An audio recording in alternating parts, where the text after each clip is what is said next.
मतलब अगर आप बीएससी कर रहे हैं समाज में इज्जत है, अगर आप इंजीनियरिंग कर रहे हैं तो थोड़ी और इज्जत है, अगर आप मेडिकल कर रहे हैं तो आपकी बड़ी इज्जत है, लेकिन अगर आप बीए कर रहे हैं, अरे निकाल उसको बाहर। इज्जत ही नहीं है यार, इज्जत ही नहीं इस कंट्री में। यहाँ टीचर मतलब कुछ है ही नहीं।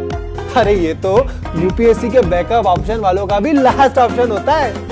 जिन लोगों ने इस कंट्री को आजाद कराने में अपनी जानें दी हैं, अगर वो ऊपर से देखते होंगे। जिस राह पे तुम चल रहे हो बेटा, एक दिन बुरी तरह फंसोगे। अब आपने ह्यूमैनिटीज को छोड़ दिया, कहां पे? क्लास 10th में। क्लास 10th के बाद आपने ह्यूमैनिटीज को छोड़ दिया। आपकी जिंदगी में थॉमस एडिसन, न्यूटन, आइंस्टीन, आपको लगा कि सारी दुनिया इन्हीं के बल पे चलती है। ऐसा इस देश में बताया गया है कि जिस आदमी ने साइंस नहीं पढ़ा उसने कुछ नहीं पढ़ा, ऐसा ये देश मानता है। मतलब अगर आप बीएससी कर रहे हैं तो आपका समाज में इज्जत है, अगर आप इंजीनियरिंग कर रहे हैं तो थोड़ी और इज्जत है, अगर आप मेडिकल कर रहे हैं तो आपकी बड़ी इज्जत है, लेकिन अगर आप बीए कर रहे हैं तो आप समाज में, मतलब किसी शादी वादी में अगर 10-12 लोग खड़े हैं और बीच में आपने बोल दिया कि मैं तो बीए कर रहा हूं, पीछे आओ इधर, बीए कर रहा हूं। मतलब ह्यूमैनिटीज को इतनी घटिया निगाह से इस देश में देखा जाता है। टीचर ही बोलते हैं 10th में, जो 10th के टीचर साइंस वाइंस कहां पढ़े, हिस्ट्री कहां पढ़े होते हैं, वो भी टीचर बेचारे बन गए। इंडिया में teaching profession is a profession जिसमें लोग मजबूरी में जाते हैं। हाँ, वो लास्ट रिसोर्ट है, कोई शौक से नहीं जाता। आईएएस के सारे अटेम्प्ट खत्म हो गए, पीसीएस से खत्म हुए तो कहता टीजीटी पीजीटी भी दे लेते हैं। अच्छा, लास्ट में क्यों जाता है? उसकी वजह है, जर्मनी में ऐसा नहीं है, जापान में ऐसा नहीं है। वहां हर आदमी की पहली चॉइस है कि मुझे टीचर बनना है। जर्मनी में, जापान में, वहां आदमी की पहली चॉइस है। जापान में तो पहली चॉइस है कि टीचर बनना है। पहली वजह, अगर आप टीचर हैं और आप एक्सेल कर गए, अवार्डी हो गए, तो उनका जो हाउस ऑफ लॉर्ड्स है उसमें आपको मेंबरशिप मिल जाएगी।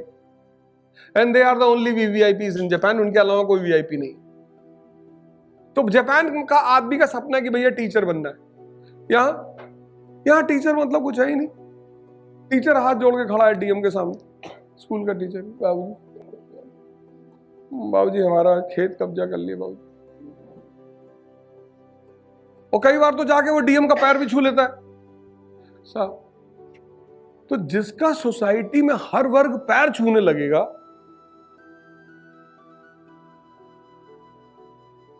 भाई एक डीएम खड़ा है, एक इंजीनियर खड़ा है, एक डॉक्टर खड़ा है, सब हाथ जोड़ के डीएम के सामने खड़े हो जाएंगे। उनको पता है ना कि इसकी पावर ज्यादा है, ठीक है ज्यादा पावर, पर ये जो इधर लोग खड़े हैं इन्होंने कभी ह्यूमैनिटीज पढ़ी नहीं।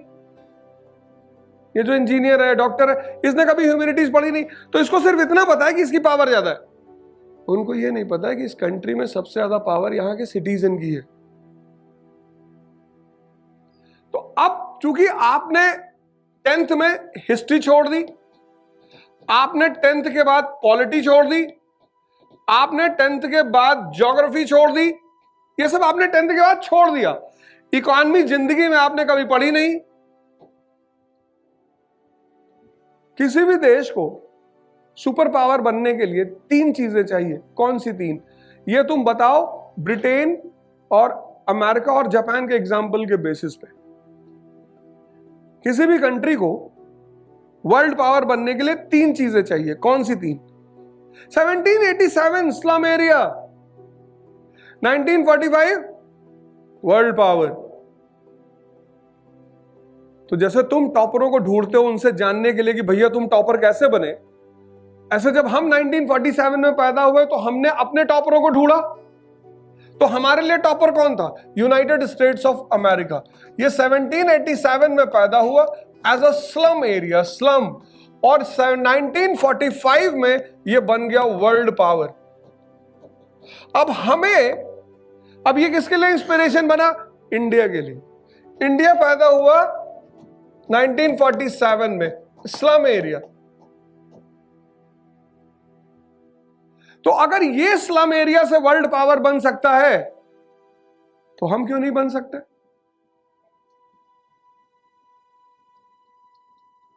तो जैसे तुम्हारे लिए आइडियल कौन है? कनिष्क कटारिया है, टीना दावी है। ऐसे इंडिया एज ए नेशन के लिए आइडियल कौन है? यूनाइटेड स्टेट्स ऑफ अमेरिका है।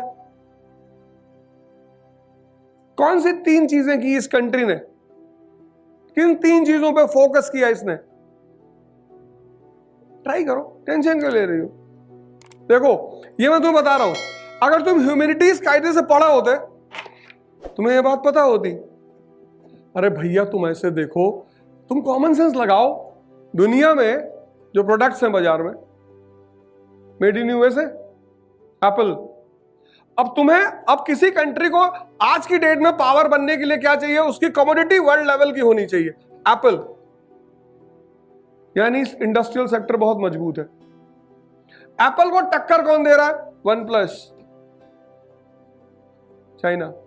एप्पल के वन प्लस के पीछे कौन खड़ा है? लावा, इंडिया। यानी किसी कंट्री के आज की डेट में पावर बनने में सबसे अहम भूमिका किसकी है? इंडस्ट्री की। ये तुमने अगर ह्यूमैनिटीज पढ़ा होता, ह्यूमैनिटीज, तो तुमने तो 10th के बाद छोड़ दिया। तो तुम्हें यह नहीं पता कि यार हिस्ट्री पढ़नी क्यों है, क्यों अशोक को महान कहते हैं, ऐसा क्या काम कर डाला अशोक ने कि उसको हम महान कहते हैं? गोल्ड मेडलिस्ट है कि नोबेल प्राइज विनर है। हम चाणक्य को महान क्यों नहीं कहते? कहते हैं चाणक्य को बड़ा दिमाग था, उन्होंने किताब लिखी अर्थशास्त्र। तो जब इतना था तो महान तो चाणक्य को कहना चाहिए। अशोक को क्यों कहते हैं? क्योंकि पहली बार जब यह कंट्री नेशन नहीं थी, आज नेशन है, तब लोगों को समझ में नहीं आता कि साथ में रहना है।